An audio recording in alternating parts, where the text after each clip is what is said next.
안녕하세요. 저는 한국체육대학교 운동건강관리학과 16학번 민병석이라고 합니다. 안녕하세요. 저는 운동건강관리학과 19학번 김미래입니다.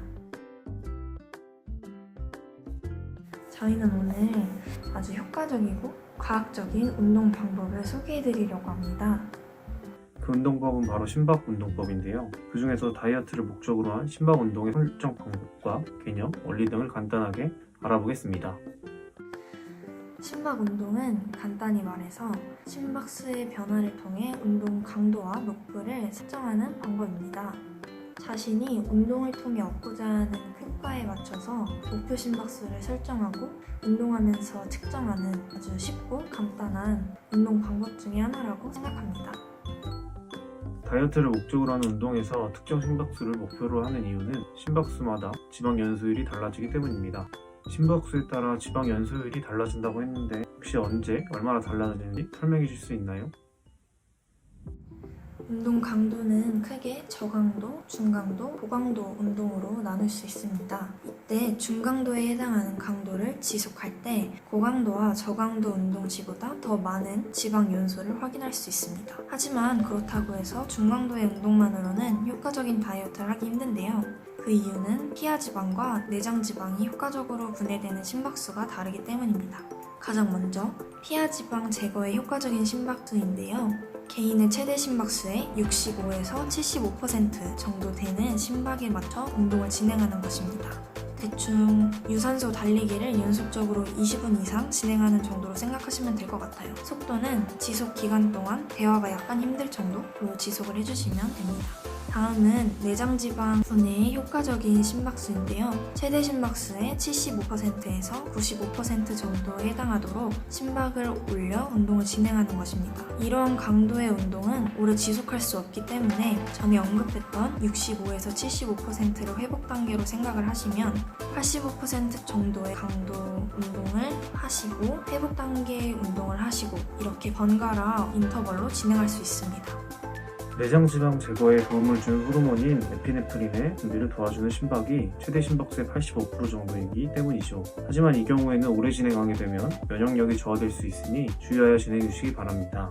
먼저 운동 강도의 설정에 대해 살펴보겠습니다. 먼저 크게는 다이어트 운동 시에는 중강도의 운동을 꾸준히 진행하고 또 주 1, 2회 정도의 고강도의 운동을 진행하는 것이 좋다고 볼 수 있습니다. 이러한 강도의 운동 설정은 보다 더 효율적이고 중성지방과 내장지방을 제거하도록 도와줄 것입니다. 운동을 진행하기에 앞서 운동 순서를 말씀드리자면 먼저 가벼운 웜업을 해주셔야 지지 않고 운동을 꾸준히 진행할 수 있습니다. 웜업 진행 시에도 가장 중요한 것은 심박수가 증가하는가 그리고 몸의 열이 증가하는가에 집중해서 진행하시면 될 것 같습니다.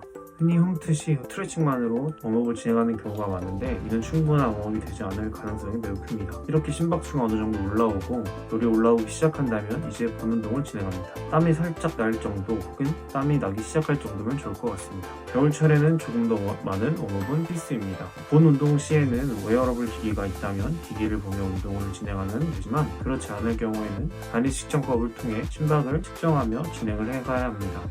심박 운동의 가장 중요한 점은 심박수가 유지되어야 한다는 것입니다. 그렇기 때문에 본 운동은 흔히 서킷이라고 부르는 운동 방법을 통해 5개에서 6개 정도의 종목을 정해주고 다 완료한 이후에 쉬는 시간을 갖게 될 텐데 이러한 방법으로 운동 수행자의 능력에 따라 4에서 5세트 정도로 진행하게 됩니다. 세트 사이에 쉬는 시간 또한 시간을 기준으로 하는 것이 아니라 심박수를 기준으로 진행해야 되고 심박이 원하는 만큼 나오지 않거나 쉬는 시간이 너무 짧게 진행된다면 운동 강도를 좀 더 증가시켜야 합니다. 이렇게 본 운동이 끝나면 마무리 운동을 진행하게 되는데 마무리 운동 또한 사람들이 흔히 잘하지 않는 운동들이라고 볼 수 있습니다. 마무리 운동 시에는 사용한 근육의 스트레칭이나 혹은 가벼운 러닝, 유산소 등 그런 가벼운 운동들이 좋습니다. 집에서 할 수 있는 운동을 예로 들자면 스트레칭과 팔 벌려 높이뛰기를 예로 들 수 있습니다. 또한 심박 운동의 장점이라고 하면 시작 부분에 말씀드렸던 것처럼 과학을 기반으로 하고 또 효과적인 운동 방법이라는 것이 가장 크지 않을까 싶습니다. 또 심박에 따라 여러 가지 효과를 기대할 수 있는데 그것 또한 다른 장점이지 않을까 생각이 듭니다. 저는 쉽게 누구나 어디서든 집에서도 할 수 있는 운동이라는 것이 가장 큰 장점인 것 같아요. 지금 코로나 때문에 헬스장 가기 꺼려지고 그렇다고 해서 집에서도 집중해서 딱 하기 힘들잖아요. 아니면 운동 방법을 모르시는 분들도 있을 거고 운동에 대한 지식이 많이 없어도 간단하게 효과적으로 집에서도 할 수 있는 것이 가장 큰 장점인 것 같습니다. 간단한 최대 심박수 측정 방법은 220에서 자신의 나이를 빼는 것입니다. 이를 토대로 가장 간편한 방법은 운동을 할 때 웨어러블 기기를 통해 쉽게 확인하는 것입니다. 또 기기가 없는 분들을 위한 측정 방법도 저희가 가지고 왔어요. 여러 가지 방법이 있지만 가장 간단한 방법으로는 10초 동안 자신의 맥박을 세준 뒤에 그 수에 6을 곱하는 방법인데요. 여러 가지 방법들이 많지만 운동을 하면서 이것저것 계속 신경 쓰기 쉽지 않기 때문에 가장 간단한 방법을 소개해드렸습니다. 심박 운동은 개인의 그런 심박을 이용한 운동 방법이기 때문에 누구나 쉽게 할 수 있는 운동이에요. 그래서 저는 지금 이 영상을 보고 계시는 여러분들에게 추천을 하고 싶습니다.